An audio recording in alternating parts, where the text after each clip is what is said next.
ওমর ফারুক সালাত শুরু করলেন, ফজরের সালাত, আল্লাহু আকবার। In the meantime Abu Lulu এই খঞ্জর নিয়ে ওমর ফারুকের বুকের মধ্যে 3টা স্টেবিং করলেন। একটা মারলেন নাভির নিচে, মারার সাথে সাথে পাকস্থলী কেটে গেল। আরেকটা মারলেন পাজরে, পাজর ছিঁড়ে গেল। 3টা মারার পরে ওমর ফারুক বললেন, কাতালানি আল কালব, এক কুকুর আমাকে মেরে ফেলেছে। পেছন থেকে এক সাহাবীকে টান মেরে সামনের দিকে নিয়ে গেলেন, তুমি নামাজের ইমামতি করাও। আর ওমর ফারুককে বাকিরা ধরাধরি করে পেছনে নিতে আরম্ভ করলেন। আর এই আত্মাই আক্রমণ যে করেছে, সে কাতারের মাঝখান দিয়ে যেতে আরম্ভ করলো আর 2 দিকে ছুরি মারতে আরম্ভ করলো। 13 জন সাহাবীর গায়ে ছুরি মেরেছে, 7 জন সাহাবা স্পট ডেথ, জায়গায় মৃত্যু। এই ভয়ঙ্কর অবস্থা দেখে এক সাহাবী বুরনুস, এক ধরনের জুব্বা আছে মাথাওয়ালা, অনেকে জ্যাকেট পরছেন না এরকম মাথাওয়ালা, লম্বা জুব্বা আছে আরবরা শীতে পরে মাথাওয়ালা, এই মাথাওয়ালা জুব্বা বের করে এক সাহাবী জালের মতো তার দিকে উড়ায় মারলো। ওই বুরনুসের মধ্যে পেঁচিয়ে আবু লুলু মাটিতে পড়ে গেল আর সুইসাইড করে ফেললো, নিজের বুকে নিজে মেরে আত্মহত্যা। যেই সাহাবীকে ইমামতির জন্য দাঁড় করালেন, উনি ছোট্ট সূরা দিয়ে প্রথম রাকাতে সূরা আল কাউসার, দ্বিতীয় রাকাতে সূরাতুল ইখলাস দিয়ে নামাজ শেষ। ওমর ফারুক বেহুশ। ওমর ফারুক কি বেহুশ। সবাই কান্নাকাটি করতেছে, সবাই দেখতে গেলেন, এখন হুঁশ ফিরে না। মুখের মধ্যে মুখ খুলে রাষ্ট্রের চিকিৎসক মুখের মধ্যে দুধ দিলেন, ওই নাভি দিয়ে দুধ বের হয়ে যায়, পাকস্থলী কেটে ওখান দিয়ে দুধ বের হয়ে যাচ্ছে। তারা বললো ওনারে বাঁচানো সম্ভব না, দেখেন হুঁশ ফিরে কিনা। হুঁশ ফিরলে ওনার পরে কে আমির হবে, উনি যেন প্যানেল ঠিক করে দিয়ে যায়। সবাই তাকিয়েছে ওমর ফারুকের চোখের দিকে। আল্লাহর মেহেরবানিতে ঘন্টা খানিক পরে উনি চোখ খুললেন। চোখ খোলার পরেই বলেন নাই, ও মা আমি মরে যাই। চোখ খোলার পরে উনি বলেন নাই, কে মারলো আমারে। চোখ খোলার পরে উনি বলেন নাই, আমার পরে নেতা কে হবে। চোখ খোলার পরে সর্বপ্রথম কথাটি ছিল, আসল্লান নাস, আমার নেতৃত্বে যে ফজরের নামাজটা শুরু হয়েছিল এটাকে ঠিক মতো তোরা পড়েছিলি। আমার নেতৃত্বে যে ফজরের জামাত শুরু হয়েছিল সেটা ঠিকঠাক মতো সমাপ্ত হয়েছিল কিনা আগে বল। আসল্লান নাস, নামাজটা হয়েছে কিনা বল। সুবহানাল্লাহ কইতে পারলেন না। This is Umar, hour super hero. নেতা অনেকগুলো লাগে না, এরকম নেতা একটাই যথেষ্ট যে গোটা বিশ্বকে কাঁপায় দিতে পারে। চিল্লায় বলো ঠিক কিনা। আমরা চাই আমাদের ছেলেগুলো ওমর ফারুকের মতো বড় হোক। আমরা চাই আমাদের ছেলে মেয়েগুলো খাব্বাব, খুবাইব, সাইয়েদনা আলী, উসমান, আবু বকর রাদিয়াল্লাহু তাআলা আনহুর অনুসরণে বড় হোক, ঠিক কিনা। আমরা একটা ওমর চাই যিনি আমাদেরকে সালাতের শিক্ষা দিয়ে গিয়েছেন, ইন্তেকালের আগে বলেছেন সাল্লান নাস। এজন্য আমরা যেন নামাজ কখনো নষ্ট না করি। আল্লাহর জমিনে দিন বাস্তবায়ন আসাদুহুম ফি আমরিল্লাহি ওমর। ওমর রাদিয়াল্লাহু তাআলা আনহুর মতো এত কঠোর কেউ ছিলেন না। তাই দিন বাস্তবায়নে আমরা যেন কাউরে ছাড় না দেই। সবার আগে আল্লাহর দিন, সবার আগে আল্লাহর কোরআন, সবার আগে আমার ইসলাম, ঠিক কিনা। চাইলেই কেউ এদেশ থেকে ইসলামরে মিটাই দিতে পারবে না। যে দেশে আল্লাহু আকবার ধ্বনির সাথে সাথে সূর্য উঠে যায়, আল্লাহু আকবার ধ্বনির সাথে সাথে সূর্য ডুবে যায়, সে দেশে আর কিছু থাকবে না থাক, আমার ইসলাম থাকবেই। আর কিছু থাকবে না থাক, আমার কোরআন থাকবেই। সে ইসলামের সাথে থাকতে রাজি আছেন তো? কোরআনের সাথে থাকতে রাজি আছেন তো?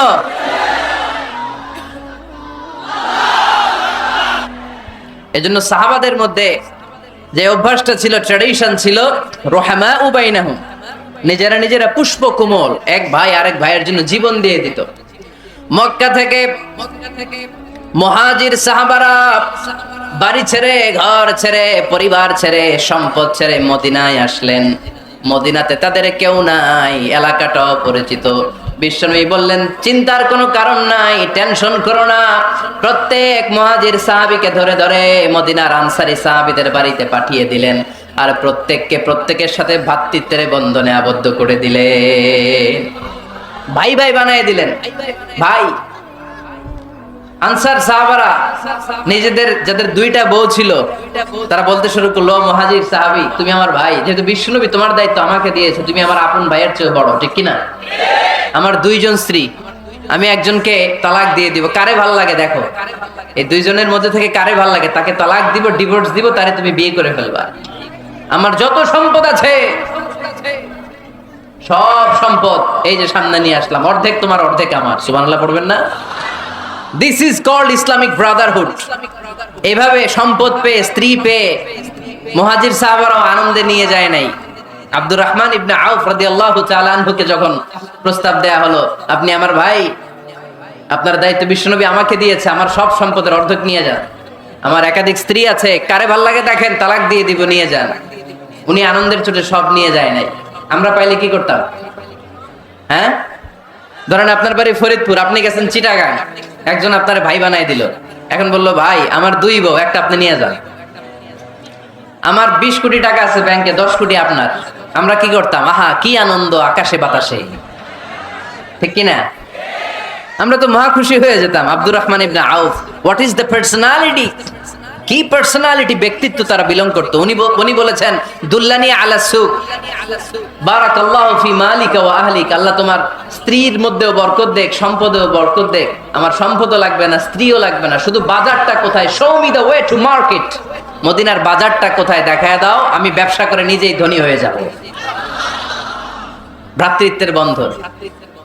আশিদ্দাউ আলাল কুফফার রহমাউ বাইনাহুম, সাহাবারা কাফেরদের সাথে বজ্র কঠোর, নিজেরা পুষ্পকোমল, আর আমরা নিজেরা বলেন বজ্র কঠোর। এজন্য সাহাবীদের যে পন্থা, ওই পন্থা আমাদের মধ্যে আনার দরকার আছে না নাই? আমরা কি নিজেরা নিজেদেরকে ভাই বলতে পারি না? হ্যাঁ, এই কাদা ছোড়াছুরি, এই গালি আর কতদিন? সেই তখন বিশ্বনবীর পিছু পিছু ছদ্মবেশে পেছন থেকে যে বিশ্বনবী কিভাবে নামাজ পড়ে দেখতে শুরু করলেন। বিশ্বনবী ইন দা মিন টাইম এশার নামাজে আল হাক্কাতুমাল হাক্কা তেলাওয়াত শুরু করে দিলেন। আল হাক্কাতুমাল হাক্কা তেলাওয়াত শুরু করে দিলেন। তেলাওয়াত করতে করতে বিশ্বনবী যখন তেলাওয়াত করতেছে, ওমরে ফারুক এরকম দুলতেছে আর মজা পাচ্ছে। ওমিয়া বিশ্বনবীর কণ্ঠ বুঝি আমার মতো কণ্ঠ, আপনার মতো কণ্ঠ, আহমদ বিন ইউসুফের কণ্ঠ, আব্দুল বাসিতের কণ্ঠ না? বিশ্বনবীর গলায় যে কি সুরের ঝংকার আল্লাহ দিয়েছেন, কি সুরের লহুরি আল্লাহ দিয়েছেন, একবার যে শুনতো পাগল হয়ে যেত। আল্লাহু আকবার। বিশ্বনবী সূরা হাক্কা মন্ত্রমুগ্ধ তেলাওয়াতে, মন্ত্রমুগ্ধ সুর দিয়ে, মন্ত্রমুগ্ধ কণ্ঠ দিয়ে তেলাওয়াত করতে লাগলেন। এশার সালাতে ওমরে ফারুক দুলতে লাগলেন। ওমরে ফারুক যত শুনেন অবাক হয়ে যায়, যত শুনেন অবাক হয়ে যায়, যতই শুনে অবাক। কিরে? কারণ তিনি আরবি ভাষা বুঝতেন। এত সুন্দর শব্দের গাঁথুনি, এত প্রাঞ্জল বর্ণনা, এত সুন্দর অন্তমিল, এটা কবিতা না হয়ে পারে না। উনি মনে মনে ভাবলেন, এটা মনে হয় কবিতা, it might be poem, it could be poem. Muhammad মনে হয় কবি হয়ে গেছে, তার কাব্য প্রতিভা দিয়ে সে এটা বানিয়েছে। তা না হলে এত সুন্দর কথা, এটা কবিতা না হয়ে পারে। ইন দ্য মিন টাইম বিশ্বনবী কিন্তু দেখতেছে না যে পেছনে ওমর। বিশ্বনবী তেলাওয়াত করছিলেন। ইন দ্য মিন টাইম বিশ্বনবী পড়ছিলেন, ওমা হুয়া বিকাউলি শাইরিন কলিলাম মা তুমিনুন। এই আয়াতের অর্থ হলো, এটা কোনো কবির কথা নয়, খুব অল্প সংখ্যক লোকই তোমরা ঈমান আনো। সুবহানাল্লাহ পড়ে। এটাকে বলে কোইনসিডেন্ট। কোইনসিডেন্ট, হুট করে অনেক সময় মিলে যায়, যায় কি যায় না? আপনি একজনের কথা ভাবতেছেন, বাজারে গেলেন, বাজারে যেই দেখেন ওই লোকটা দাঁড়ায় আছে, এরকম হয় কি হয় না? কোইনসিডেন্ট। ওমরে ফারুক মনে মনে যেটা ভাবতেছে, ওই কথা দিয়ে বিশ্বনবী তেলাওয়াত করতেছে। আল্লাহু আকবার। বিশ্বনবী যে আয়াত তেলাওয়াত করছিলেন, আয়াতের অর্থ হলো, এটা কোনো কবির বানানো কবিতা না, খুব অল্প সংখ্যক লোকই তোমরা ঈমান আনো। ওমরে ফারুক আটকে উঠলেন, থমকে দাঁড়ালেন। ঘটনা কি? আমি মনে মনে ভাবলাম, কিরে এত সুন্দর কথা, এটা তো মানুষের কথা হতে পারে না, এটা নিশ্চয়ই কবিতা, কবির কথা। কিন্তু মুহাম্মদ এখন আবার পড়তেছে, ওমা হুয়া বিকাউলি শাইর, এটা কোনো শায়েরের, কবির কথা নয়। কলিলাম মা তুমিনুন, অল্পই তোমরা ঈমান আনো। তার মানে আমার মনে যা চলে মুহাম্মদ এটা টের পায়। মুহাম্মদ গণক। নাউজুবিল্লাহ পড়বেন না? মুহাম্মদ অনেক বড় মাপের একজন গণক। মানুষের হৃদয়ে কি চলে, মনে মনে কি ভাবে, মুহাম্মদ না দেখেও বলে দিতে পারে। ইন দা মিন টাইম বিশ্বনবী পরের আয়াতে পড়লেন, ওয়ালা বিকাউলি কাহিনিন কলিলাম মা তাযাক্কারুন। এই আয়াতের অর্থ হলো, এটা কোনো গণকের বানানো গণনা নয়, খুব অল্প সংখ্যক লোকই তোমরা উপদেশ হিসেবে এটাকে মানো। সুবহানাল্লাহ পড়েন। এবার আর ওমরে ফারুকের সহ্য হয় না, কি আজীব তামাশা। প্রথমে মনে করলাম কবিতা, মোহাম্মদ কয় কবি না, সে কবি না, এটা কবিতা না। তারপর ভাবলাম সে গণক, সে আয়াত পরে পরে বলে দিল এটা গণনা নয়, তাহলে এটা কি? এটা কি কবিতাও না, গণনাও না, তাহলে এটা কি? বিশ্বনবী তখন বললেন তানজিলুম মির রাব্বিল আলামিন। সুবহানাল্লাহ পড়েন। পরের আয়াত ছিল তানজিলুম মির রাব্বিল আলামিন।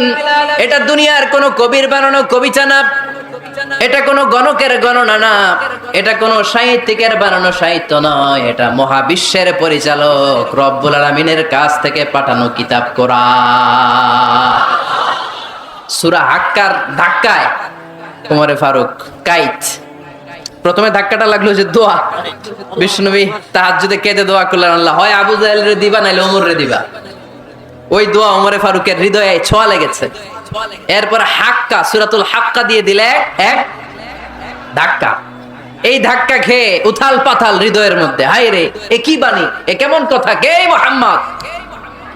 তারপরও শয়তানের ওয়াসওয়াসা আছে না নাই? আল্লাহ বলে যতই ওয়াসওয়াসা ওমরকে দেয়া হোক, আমি ওমরে ফারুককে এই মুসলিম উম্মতের সেনাপতি বানিয়ে ছাড়বো, আমি সেনাপতি বানাবো। এবার 3 নাম্বার ডোজ। ডাক্তারের কাছে গেলে প্রথমে দেখবেন সিম্পল ডোজ দেয়, নরমাল ওষুধ, এটাতে কাজ না হলে ডোজ বাড়ায়, একেবারে কাজ না হলে অ্যান্টিবায়োটিক মারে, আছে না নাই? আল্লাহ প্রথমে দোয়ার ছোঁয়া লাগালেন, তারপর সূরা হাক্কা দিয়ে ধাক্কা মারলেন, এরপরে রব্বুল আলামিন বলেন এবার 3 নাম্বার ডোজ সূরা তহা দিয়ে আমি তোমার হৃদয়টারে উজালা বানায় দেব রে ওমর। শয়তান ওদিক দিয়ে ওয়াসওয়াসা, খেলা দুই দিক থেকে চলতেছে। আল্লাহ তাআলা হেদায়েতের রাস্তায় টানছে, শয়তান জাহান্নামের দিকে টানছে। ঘোষণা দেয়া হলো মক্কায়, মুহাম্মদের মাথা কেটে এনে দিলে এত এত স্বর্ণ মুদ্রা দেয়া হবে। ওমরে ফারুক রাজি হয়ে গেলেন, নাঙ্গা তলোয়ার নিয়ে বিশ্বনবীর মাথা কাটার জন্য ছুটলেন। নাউজুবিল্লাহ পড়বেন না? বনু জাহরা গোত্রের এক লোক বলে, আইনা ইয়া আমার, কই যাও? মুহাম্মদের মাথা কাটতে যাই। আরে মুহাম্মদের মাথা কাটতে যাও? তোমার বোন ফাতিমা বিনতে খাত্তাব আর তোমার বোন জামাই সাঈদ কদ সাবা, এরা তো ধর্ম ত্যাগ করে ফেলছে, এটা তো আমাদের ধর্ম ত্যাগ করে মুহাম্মদের ফলোয়ার হয়ে গেছে। আগে ওমর ঘর সামলাও, পরে মুহাম্মদের মাথা কাটতেছে। ওমরে ফারুক অবাক হয়ে গেলেন, তলোয়ার নিয়ে বিশ্বনবীর দিকে না যে, তারপরে তাদেরকে আমরা মুসলিম হিসেবে স্বীকৃতি দিব, চিল্লায় বলেন ঠিক কি না? তা না হলে তারা কোন ধর্মের এটাকে জানাই দিতে হবে। No inferiority complex, no identity crisis. Identity ক্রাইসিসে থাকা যাবে না, আপনারা কোন ধর্মের এটা জানায় দেন। আপনারা বিশ্বনবীরও শেষ নবী মানবেন না, আবার মুসলিম বলেও নিজেদেরকে ট্যাগ লাগাতে চাইবেন। সাধারণ মুসলমানরা এটা এই ধোঁকাবাজি মানে না, চিল্লায় বলেন ঠিক কি না? আমার নবীর পরে কোনো নবী নাই, আমার রাসূলের পরে কোনো রাসূল নাই, ঠিক কি না? আল্লাহর হাবিব বলতেন লাউ কানা বাদি নাবিয়্যুন লাকানা উমর, তবে আমার পরে যদি নবী হওয়ার যোগ্যতা কারো থাকে, আমার ওমরের ওই যোগ্যতা আছে। সুবহানাল্লাহ পড়েন। প্রভু তুমি বলেছ রাসূল দেবে না, বলনি দেবে না ওমর, বলনি দেবে না হামজা তারি, খালিদ বিজয় সমর। প্রভু তুমি বলেছ রাসূল দেবে না, বলনি দেবে না ওমর, বলনি দেবে না হামজা তারি, খালিদ বিজয় সমর। প্রভু তুমি বলেছ রাসূল দেবে না। সুবহানাল্লাহ পড়েন। এজন্য আমরা একটা ওমর চাই। কয়টা? বেশি লাগবে? নেতার মতো নেতা কয়টা লাগে? জোরে বলেন কয়টা? Enough, that's enough. Omar Faruq our superhero. ওনার সাথে বিশ্বনবী সাল্লাল্লাহু আলাইহি ওয়াসাল্লামের মুসাহারার সম্পর্ক ছিল। ওমরে ফারুক যে বিশ্বনবীর শ্বশুর, এটা অনেকে জানেই না। ওমরে ফারুক রাদিয়াল্লাহু তাআলা আনহু বিশ্বনবীর শ্বশুর ছিলেন, এটা আজকে নতুন শুনছেন। কে কে হাত তোলেন? দেখছেন হুজুর? সঠিক বলছি না আমি? অনেকে আমরা জানি না। মাশাআল্লাহ, জানতে লজ্জা নাই, শিখতে লজ্জা নাই। লজ্জা হচ্ছে অজ্ঞতায় আর মূর্খতায়, ঠিক কি না? আমরা শিখতে রাজি আছি, যে কথা বলে আমরা তার ছাত্র। আমার আগে হুজুর কথা বলতেছিলেন, আমরা ছিলাম ছাত্র। এখন আমি কথা বলতেছি, এখন আমরা সবাই হয়ে গেছে ছাত্র, ঠিক কি না? যিনি বলেন তিনি শিক্ষক, বাকিরা আমরা ছাত্র, ঠিক কি না? চার খলিফার দুই খলিফা, ইসলামের চার খলিফার দুই খলিফা বিশ্বনবীর মেয়ের জামাই, আর বাকি দুই খলিফা বিশ্বনবীর শ্বশুর। সুবহানাল্লাহ পড়েন। সাইয়েদনা আলী রাদিয়াল্লাহু তাআলা আনহু, সাইয়েদনা উসমান যুন-নূরাইন বিশ্বনবীর মেয়ের জামাই। উসমান রাদিয়াল্লাহু তাআলা আনহুর কাছে বিশ্বনবী দুই মেয়েকে বিয়ে দিয়েছিলেন, একজন মারা যাওয়ার পরে আরেকজন। বিশ্বনবী বলেছেন এরপরে আরেকটা থাকলে ওইটারও বিয়ে দিতাম। সুবহানাল্লাহ পড়বেন না? দুইজন ছিল মেয়ের জামাই আর দুইজন ছিল শ্বশুর। সাইয়েদনা আবু বকর শ্বশুর, বিশ্বনবীর স্ত্রী আম্মাজান আয়েশা রাদিয়াল্লাহু তাআলা আনহার বাবা। বিশ্বনবীর স্ত্রী আম্মাজান হাফসা রাদিয়াল্লাহু তাআলা আনহার বাবা ছিল সাইয়েদনা ওমর ফারুক। চিল্লায় পড়েন আল্লাহু আকবার। জানো তো পজিশন না, সাইয়্যিদু কুহুলিল জান্নাহ। জান্নাতে যত নারীরা যাবে, নারীদের সর্দারিনী হবে সাইয়্যিদাতুনা ফাতেমা রাদিয়াল্লাহু তাআলা আনহা। এই ফরিদপুরের যত ইয়াং স্টারেরা তোমরা যারা জান্নাতে যাবে, তোমাদের লিডার হবে সাইয়েদনা হাসান আর হুসাইন রাদিয়াল্লাহু তাআলা আনহুমা। আর বয়স্ক মুরব্বীরা যারা জান্নাতে ঢুকবেন, আপনাদের লিডার হবে সাইয়েদনা আবু বকর আর সাইয়েদনা ওমর ফারুক রাদিয়াল্লাহু তাআলা আনহু। সুবহানাল্লাহ পড়তে পারলেন না? ওমর ফারুক এটা সাধারণ কোনো ক্যারেক্টারিস্টিক্স নয়। ওনাকে আল্লাহ তাআলা নলেজও দিয়েছেন, আবার দিনদারিও দিয়েছেন। আমার দিনী ভাইয়েরা খেয়াল রাখবেন, কোন আলেমের মধ্যে বা কোন নেতার মধ্যে যদি এই দুইটার সমন্বয় আপনি পান, যে তার জ্ঞানও আছে আবার দিনদারিও আছে, he belongs the knowledge and he belongs the তাকওয়া, সে গোটা বিশ্বকে জয় করে ফেলবে। ঠিক কিনা? যার মধ্যে জ্ঞান আছে, যার মধ্যে তাকওয়া আছে, তারে কেউ থামায় রাখতে পারে? ওমরে ফারুককে এই দুই নেয়ামত দিয়ে ধন্য করেছে কে? সহিহ বুখারীর বর্ণনা, বিশ্বনবী সাহাবীদের সামনে একটা স্বপ্নের কথা বলছেন। বিশ্বনবী বললেন, আমি স্বপ্নে দেখলাম আমার আঙ্গুলের ফাঁকা থেকে দুধ বের হচ্ছে, আমি তৃপ্তি সহকারে দুধ খেলাম। খাওয়ার পরে দেখলাম আঙ্গুলের মধ্যে একটু দুধ লেগে আছে। আমার আঙ্গুলে অতিরিক্ত লেগে থাকা দুধটা আমি ওমরে ফারুকের মুখের মধ্যে লাগিয়ে দিলাম। সাহাবারা বললেন, ইয়া রাসূলুল্লাহ, ইয়া হাবিবাল্লাহ, মাযা আওয়ালতা বিহি, এই স্বপ্নের আপনি কি ব্যাখ্যা করলেন, আমরা তো বুঝলাম না। বিশ্বনবী বললেন, আওয়ালতু বিহি আল ইলম, আমি এই দুধ দিয়ে জ্ঞানের ব্যাখ্যা করেছি, কারণ ওমরকে আল্লাহ যেই জ্ঞান দিয়েছে গোটা বিশ্বের কাউকে এত জ্ঞান দেয় না। এজন্য স্বপ্নে যদি কেউ দেখেন যে আপনি দুধ খাচ্ছেন, তার মানে আল্লাহ তাআলা আপনার জ্ঞান বাড়ায় দিবেন। ওমরে ফারুককে দুধ খেয়ে অতিরিক্ত দুধের অংশটা বিশ্বনবী আবু বকর রাদিয়াল্লাহু তাআলা আনহুর মুখে দেন নাই, সাইয়েদনা উসমানের মুখে দেন নাই, আলী রাদিয়াল্লাহু তাআলা আনহুর মুখে দেন নাই। স্বপ্নে ওই অতিরিক্ত লেগে থাকা দুধটা বিশ্বনবী ওমরে ফারুকের ঠোঁটের মধ্যে লাগিয়ে দিয়েছেন। এই হাদিস থেকে প্রমাণ হয় আল্লাহ তাআলা জ্ঞানের নেয়ামতে সাইয়েদনা ওমরে ফারুককে ধন্য করেছেন। আবার বুখারীর বর্ণনা, বিশ্বনবী সাল্লাল্লাহু আলাইহি ওয়াসাল্লাম আরেকটা স্বপ্নের বর্ণনা দিচ্ছেন। তিনি বললেন, তোমাদের সবাইকে স্বপ্নে আমার সামনে দাঁড় করানো হলো। আমি দেখলাম তোমাদের কারো জুব্বা নাভি পর্যন্ত, কারো জুব্বা হাঁটু পর্যন্ত, কারো জুব্বা টাকনু পর্যন্ত।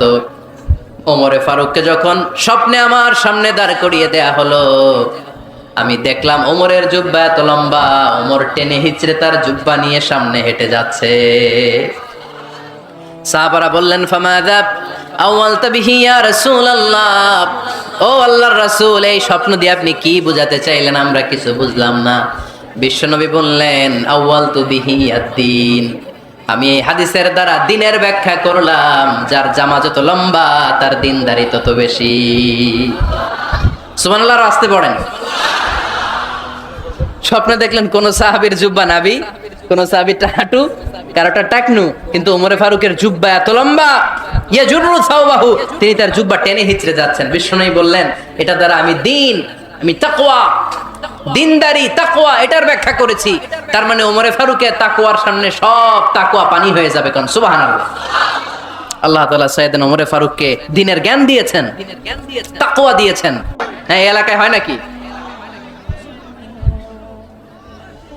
খেতে চায় না বাচ্চারা, এই চকলেট দেখায়া, এই মিনা কার্টুন দেখায়া, এইটা সেইটা, এগুলো সেগুলো বলে, গল্প টল্প বলে ভুলায়া খাওয়ানো লাগে, তাই না? তারপরও খায় না। আমারও ছোট মেয়ে আছে, খেতে চায় না, এইটা সেইটা এমনি সেমনে খাওয়ানো লাগে। তো শেষে না পেরে মা বাবা বলতে বাধ্য হয়, ওই যে ভূত আসতেছে, ভূত, তাড়াতাড়ি তাড়াতাড়ি খাও, নাহলে যে ভূত ধরবে তোমার। ওই যে বাঘ আসতেছে, বাঘ, তাড়াতাড়ি খাইলে নাহলে বাঘে কামড়াবে। বলি না আমরা? আপনারা কি বলেন? ভূত। আর কি বলেন? হ্যাঁ হ্যাঁ, আচ্ছা, এক এক জায়গায় এক একটা আমরা বলি ভূত আসবে, বাঘ খাবে, ভাল্লুক খাবে, তাড়াতাড়ি খাও। মদিনাতে যখন ওমরে ফারুক আমিরুল মুমিনিন, মদিনার মায়েরাও বাচ্চাদেরকে খাওয়াতে পারতো না, ছোট্ট মেয়েদেরকে খাওয়াতে পারতো না, খাওয়া নিয়ে যন্ত্রণা করতো।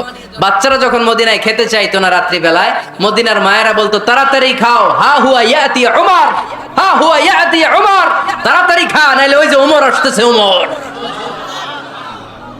This is our superhero সাইয়েদনা ওমর ফারুক রাদিয়াল্লাহু তাআলা। শুধু শয়তানি ভয় পেত না, মুনাফিকরাও ভয় পাইতো, জমের মতো ভয়। শুধু তাই না, আমাদের আম্মাজান বিষ্ণু ঈসা ইসলামের স্ত্রীরাও ওমর ফারুককে ভয় পেতেন। সুবহানাল্লাহ কইবেন না? মাঝে মাঝে বিষ্ণু ঈসা ইসলামের সাথে আম্মাজান আয়েশার ঝগড়া হতো, হতো না? আপনাদের ফ্যামিলিতে ঝগড়া হয়? হয় না? হয় না? কার কার দেখি? ওরে আল্লাহ, অনেক আল্লাহর ওলি আছে তো এই জায়গায়। ঝগড়া হয় না? কি কথা কয় ঝগড়া হয় না বলে?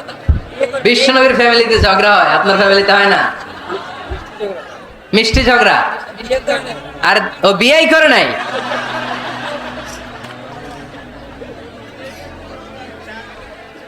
ঝগড়া তো হবেই, দাম্পত্য জীবনের মজাটাই তো এখানে। কখনো ঝগড়া, কখনো আনন্দ, একটু বৃষ্টি, একটু রোদ, একটু হাসি, একটু কান্না, ভালো লাগা, ভালোবাসা শেয়ার করে নেয়া, মিলেমিশে একাকার হয়ে যাওয়া, ঠিক কিনা? তো আল্লাহর হাবিব সাল্লাল্লাহু আলাইহি ইসলামের সাথে আম্মাজান আয়েশার ঝগড়া হতো। তো একদিন ঝগড়া হয়ে দুইজন রেগে আছে। খবরদার দুইজন রেগে থাকবেন না, আবার একজন রাগলে আরেকজন থেমে যাবেন, কারণ এই ছোট্ট ঝগড়া থেকে এটা অনেক সময় বিচ্ছেদের দিকে গড়ায়।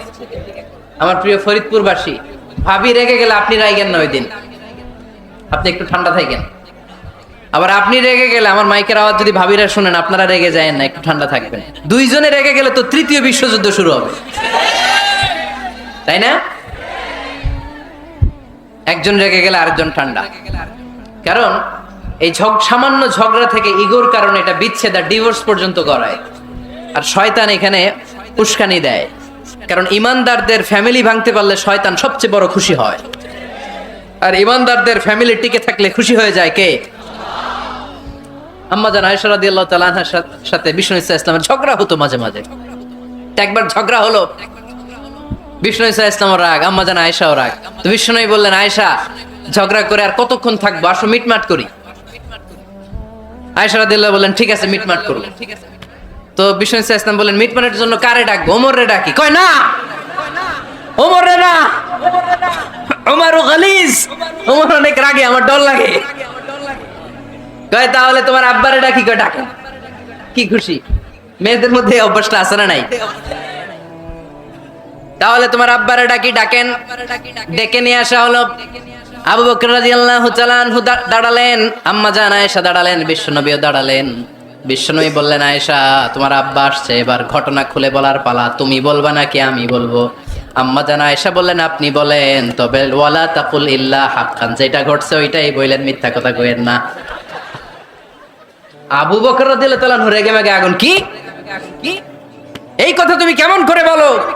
বিশ্বনবী কি মিথ্যা কথা কখনো বলবে? রেগে মেগে দিলেন মেয়ের গালে এক চড়। বানিয়ে বলতেছি না, মুসনাদ আহমদ ইবনে হাম্বলের হাদিস। বাবার হাতের থাপ্পড় খেয়ে আম্মাজান আয়েশা উল্টে বললেন। সাইয়েদনা আবু বকর রাগে গড়গড় করছেন, আবার মারার জন্য তেড়ে গেলেন।